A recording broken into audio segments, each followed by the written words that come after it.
ഏതെങ്കിലും ചില പൊതുവായ മാനദണ്ഡം വയ്ക്കാൻ ഉണ്ടോ ഈ കാര്യത്തിൽ? പ്രത്യേകിച്ച് അത് ആലോചിക്കും. എം പിമാർ മത്സരിക്കണമെന്നൊക്കെ പല സ്ഥലത്തുനിന്നും അഭിപ്രായങ്ങളൊക്കെ വരുന്നുണ്ട്. ആ കാര്യത്തിൽ എന്തായിരിക്കും ഒരു തീരുമാനം? ചർച്ച ചെയ്തിട്ടില്ല. നിയമസഭാ തെരഞ്ഞെടുപ്പിലേക്കുള്ള ഒരുക്കങ്ങൾ ലക്ഷ്യമിട്ടുകൊണ്ട് ലക്ഷ്യ എന്ന് പറയുന്ന തലക്കെട്ടിൽ ഒരു ലീഡേഴ്സ് മീറ്റ് തുടങ്ങാനിരിക്കുകയാണ്. KPC അധ്യക്ഷൻ സണ്ണി ജോസഫ് നമ്മോട് സംസാരിക്കുകയാണ്. എന്താണ് ലക്ഷ്യയുടെ ലക്ഷ്യം?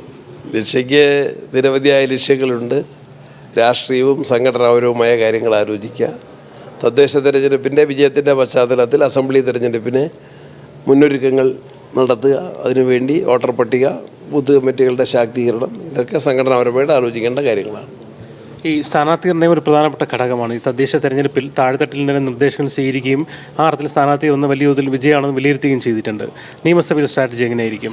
അതേ കോൺഗ്രസ് പാർട്ടിയുടെ നേതൃത്വം ആലോചിച്ച് തീരുമാനിക്കേണ്ടതാണ്.